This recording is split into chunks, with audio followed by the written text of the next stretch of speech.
possible at the moment. Yeah, really nice setup that we've got over here. We're also a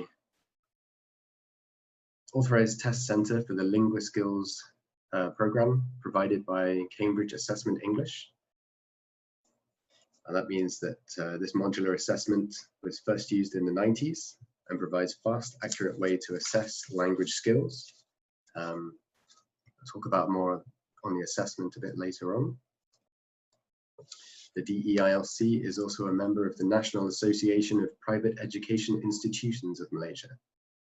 Now, this organization seeks to combine the interests of private learning institutions and to raise Malaysia's profile as a center of educational excellence.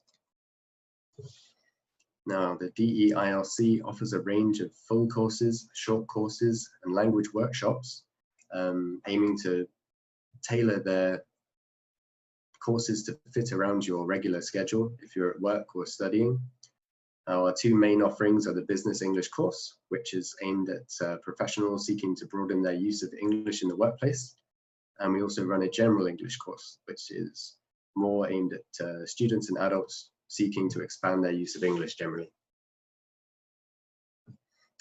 Brief bit about our parent groups now, the Linguaphone Group UK and Direct English UK. The Linguaphone Group has over 100 years experience delivering language training programs around the world.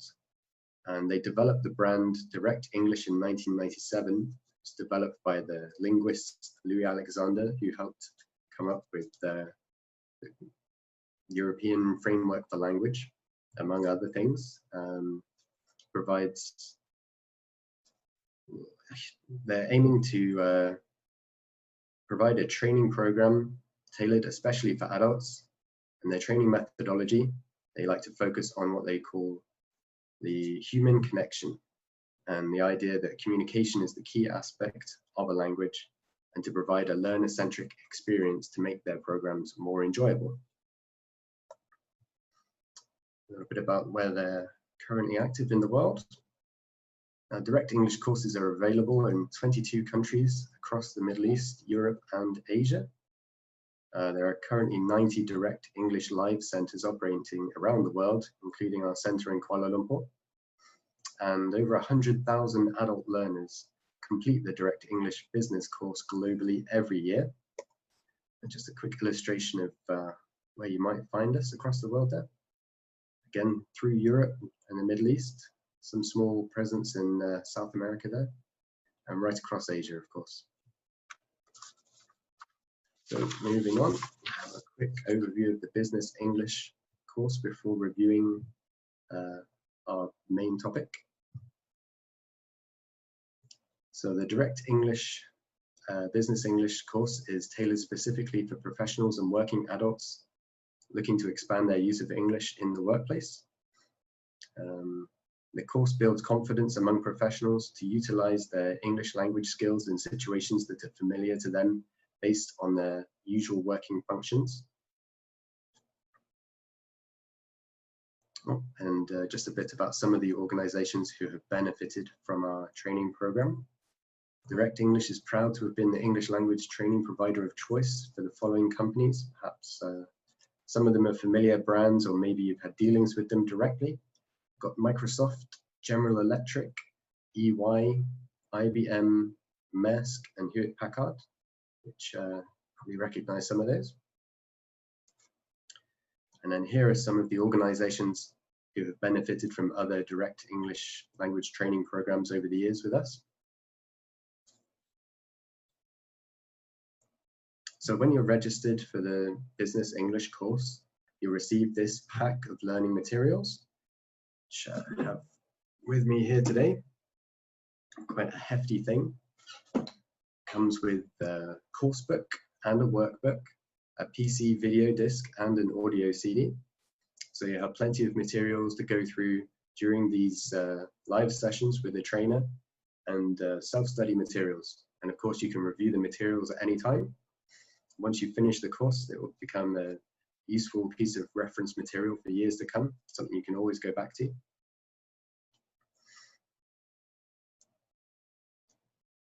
So why choose Business English with Direct English? Well, the materials are learner orientated, can be customized to suit your current business role or objectives. The delivery is highly flexible and practical, so that we can assist you with your learning around your regular schedule. We cover social aspects of business English, which is another side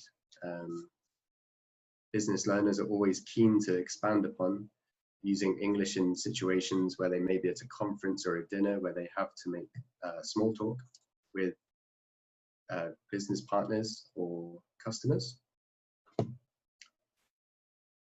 We provide skills that can be applied immediately in the workplace. Hopefully you'll be able to take away a couple of points from today's session and use them yourself. And we provide learners with a clear sense of purpose to help you keep motivated and always hungry to learn a bit more. And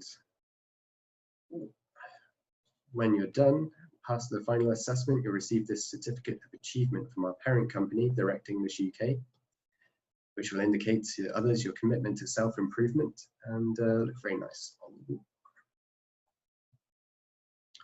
Okay, so the topics that we cover in the Business English course, we have 2 units on telephoning and the different types of conversations you might be having. Maybe you're making cold calls for sales or having to field complaints, lots of different types of language that you may need to use.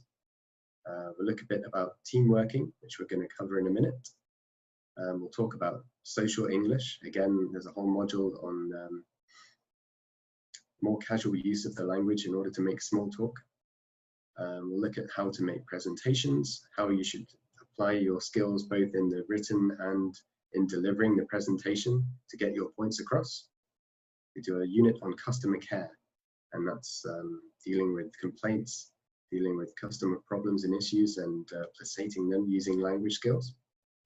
We'll look at negotiations, how to negotiate with friendly parties and unfriendly parties in order to get the best deals for your company.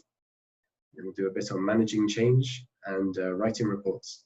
Now, all of these units sound like they only deal with one skill. Telephoning sounds like a lot of talking and listening, but in fact, we also look at reading and writing in every module as well. All 4 English language skills are developed in unison as the course progresses, and everything works cohesively to improve your confidence as an English speaker.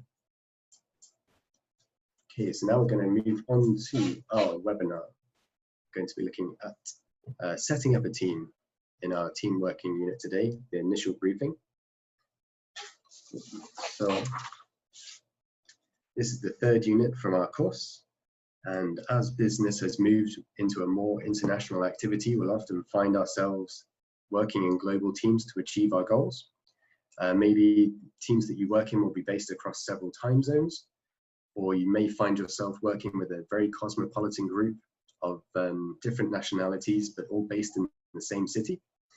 So it's critical that you're all able to communicate clearly and to get your points across using English, whether that be in emails or writing reports, talking on the phone, video conferencing, and even face-to-face meetings.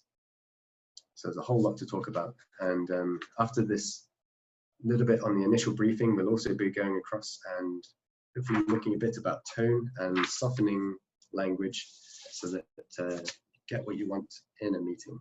So first of all, we're going to watch a video. And while the video is playing, we just try and consider what the objectives of each of the team members are, what tasks they're being assigned and how they feel about it, and try to see what their overall objective is as well. It's quite wordy, so let's see how it goes. Right, start a new share with our video. Here we go. Okay.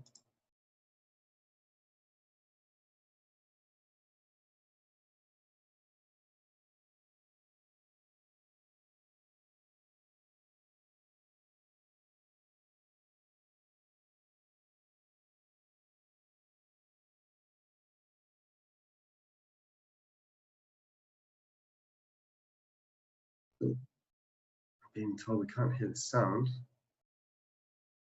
Couldn't hear it. Oh, that's a shame. Let's start that again. Can you share this one? Share computer sound. Sorry about that. Start that again. Right, I think we can start. Thank you for coming, everyone. We're here to look at the pricing strategies of our competitors. Can we all agree that our objective is to produce a report on it for next month's executive meeting? Yeah, that's right. When is that meeting? 3 weeks. Yeah, 3 weeks from today. Well, that's not much time. Agreed, but I think it's enough time. We can do it. Now, I think we should start with a fairly rapid price survey of all of our competitors' products on the internet. Absolutely. Lisa, do you want to do that? Sure. And could you make sure that you note the technical aspects of each of the products? That way we'll be able to make realistic comparisons. That's fine, but I think that maybe we have to remember that the sales force will make lots of deals. I think we need to speak to some of our competitors, undercover, of course. You're right, that's a good idea. Do you want to cover that, Hans? I would, but I'm just not that good on the phone. Does anybody else feel comfortable with it? I'll do it. Okay, Pedro, let's you and I handle that. Actually, Pedro, you're an engineer, aren't you? You can get some good technical information as well. Sure, that's my field. Great. Hans. Yeah. We're going to need a spreadsheet to compare the numbers. Well, I'm the accountant, so I guess I'll take care of that. And you have good English. Would you like to write up the report as well? Written English maybe, but not on the phone. But yeah, I'd be happy to do that. I can start getting information in a day or so. Good, and I'll track down the last competitive pricing report, so I'll have something to go by. Excellent. Now, how often do we need to meet? I think we should be in contact on at least a weekly basis. Oh, we have a tight schedule. I think 3 times a week is better. Let's at least agree to meet this Friday, shall we? Oh, I'm in Frankfurt. Okay, then we'll teleconference, say 11 a.m. Frankfurt time. That's good. Yeah, it's good for me too. Fine. And if there are any questions or problems, then we're all available on the phone or email. Thanks again, everyone. Okay. Let's get back to. Go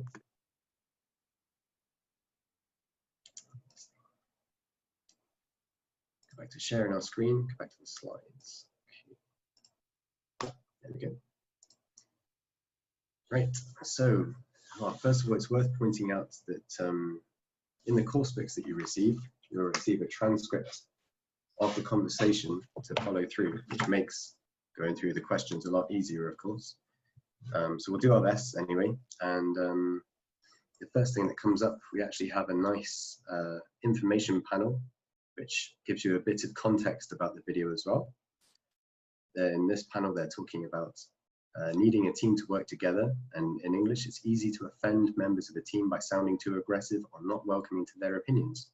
So if you go back to the conversation we just had, we saw the team leader quite open to different opinions from his team, and he's able to shuffle around people's assignments in order to keep everybody happy. And yeah, it's important for individuals to feel valued and involved, and to be given opportunities to contribute to the team. So moving on, we'll go to the first question. Just looking at that again there. Okay, just have a minute or two to think about some of these. Obviously, we'd be having a lot more back and forth if we had more time and it was a usual lesson. The first question they're asking, when should the team complete their objective? Are you able to pick that up in the video?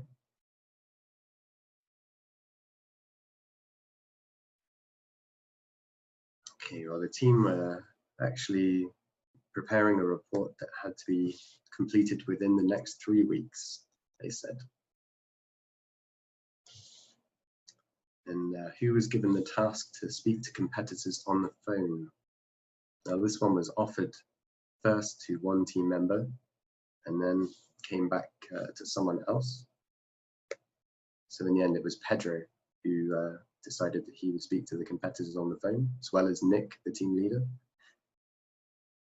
So why did the team want to talk to the competitors? What were they trying to find out?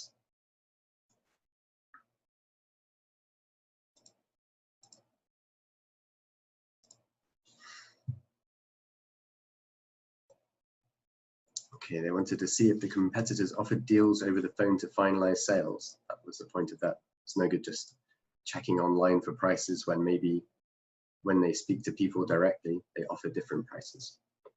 So why couldn't the team meet this Friday? One of the team members had another engagement. He was going to be in Frankfurt. So the team decided that they would just speak to each other over the phone.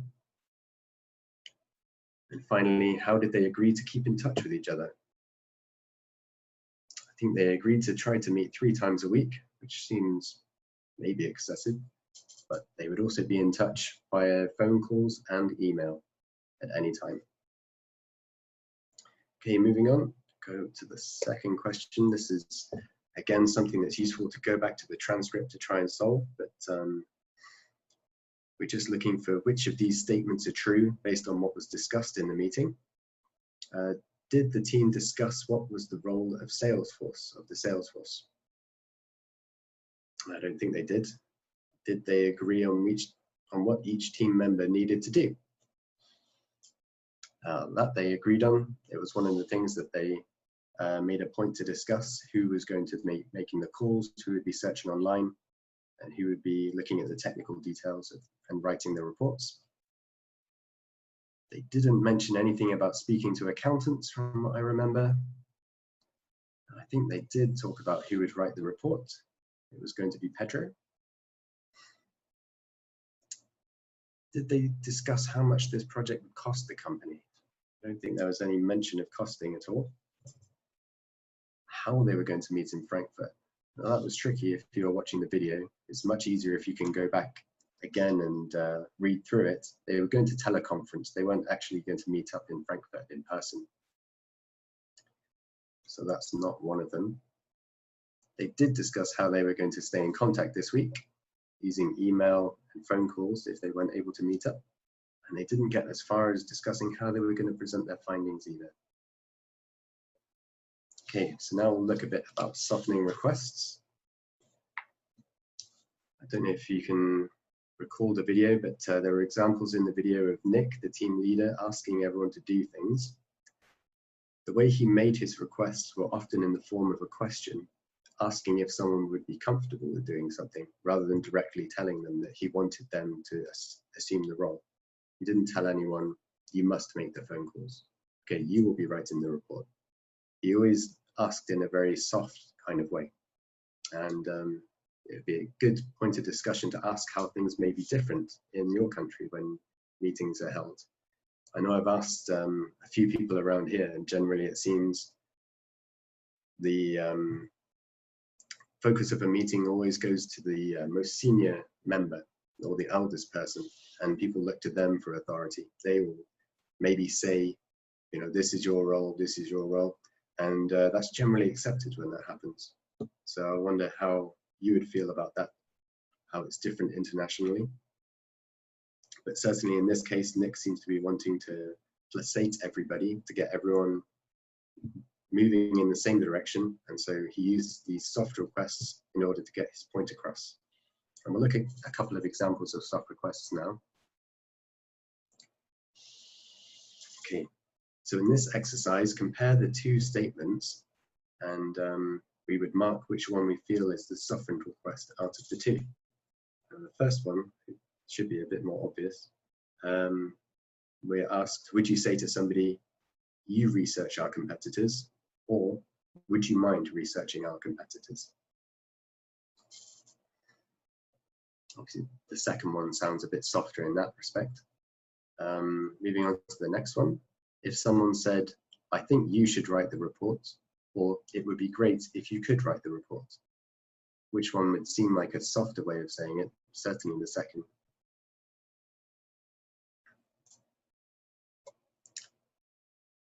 Okay, the third one. Would you be able to arrange the next meeting, Lisa? Or, I want Lisa to arrange the next meeting. Certainly feels like the first one is the softer approach, asking if Lisa is able to do something rather than telling Lisa that she has to. Now the fourth one is a bit trickier. Why don't you do a spreadsheet? Or could you do a spreadsheet? Now the first one here is asking, you know, what is stopping you from doing it? It's kind of an indirect way of telling you to do it. whereas the second statement is more of a question, could you do it? So that's the softer option of the two. We have another language focus insight here on sovereign requests. What we're talking about here is prefixing your statement with a phrase such as, would you mind, could you, why don't you, I want you, I'd like you. And then you use a different version of the verb in order to get your point across before getting onto the subject. So if you use would you mind, instead of saying you write the report, would you mind writing, you have to add the ing to the verb. Would you mind writing the report? In the next version, the could you, why don't you, I think you should, use the present simple tense. Could you make the call? Or I think you should make the call.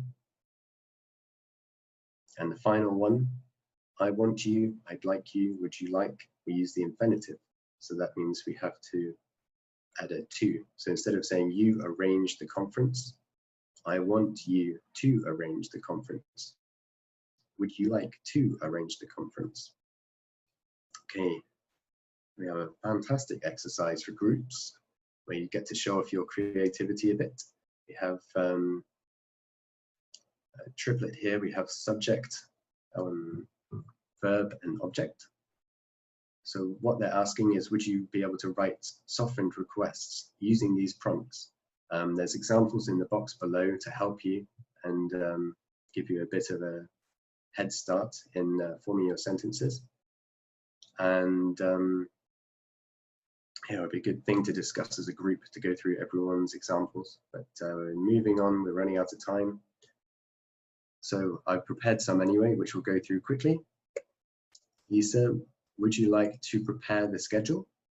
We've got the second one asking you, Pedro, research and technical aspects. Pedro, could you research the technical aspects? Hans, would you mind developing the spreadsheets? Could you telephone our colleagues in Australia, Lisa? Why don't you send out the specifications, Pedro? Finally, can I suggest Hans draft the report? We are running out of time, so I just quickly cover our integrated approach again. As I said earlier, when we go through the modules, we'll be looking at using your speaking and listening, reading and writing skills for every module. That will help you develop all your skills in tandem, and it actually effectively builds confidence as you progress through the modules. So now we're talking about our exciting promotion that we've got for you today as a webinar joiner. If you sign up now for our September intake, you will receive a free English language assessment. This will be emailed out to you when you apply for it. It's something you can take part free of charge, no strings attached. Now we have a promotion as well running for our September intake of the course. The promotion ends at the end of August. So if you scan this QR code, which I believe we'll come back to, this will put you in contact with our WhatsApp sales channel, or you can contact them through Facebook and quote the discount code DEILC.org to enjoy this promotion, to show that you were in the webinar. And join us for our English for Marketing product preview, which we're running on Tuesday at a different time of 1 p.m. This is where we'll be looking through one of the new courses that we're offering. And yeah, now I'd like to open up to some questions if anyone's got any. I'll leave this up for a minute.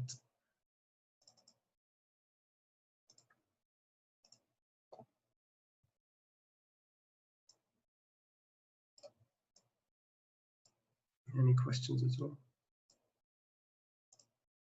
You can type them in the box there, or you can always ask the sales channel through WhatsApp or our Facebook page later if you can think of anything. Okay. How long is the business English course? Right, let's get this. We have a weekday and weekend program.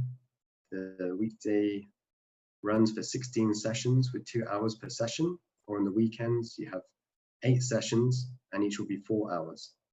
So both of them have the same amount of course content, live sessions. but the weekday one's more spread out.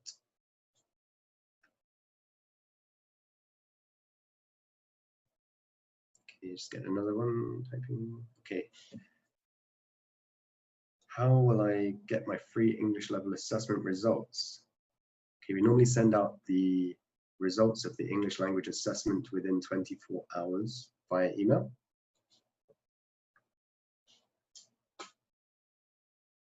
How will I get the materials if I sign up? Okay, we courier out the learning materials to you. You don't have to come to our center to pick them up. Obviously, there's a couple of international people in our audience today as well. You find it a bit hard to come into Kuala Lumpur at the moment. Are there any hidden charges? No, the English language assessment is completely free for participating in our product preview. There's no strings attached, no hidden charges to get results or anything like that. Okay, apart from business English, we also offer the general English course, which we discussed a bit about. We have the IELTS preparation course. We also run English for marketing, English for human resources, conversational classes, a whole load of different things. I think if you want the full range, it's all up there on the Facebook group and something that they can inform you a bit more about.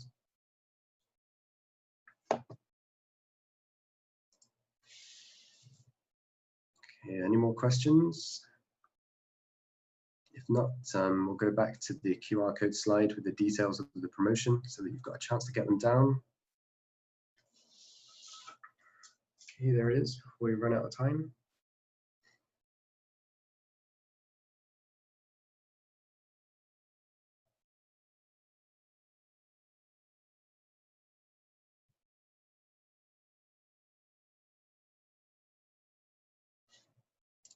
Okay, and if everyone's had a chance to get that down, I think we'll finish off this session now.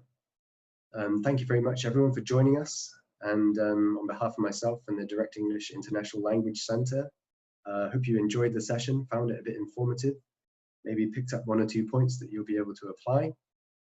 And look forward to seeing you in the next session, next week, of course, when we'll be discussing the Social English module. And I hope you have a great weekend, everyone. Thanks very much. See you all again.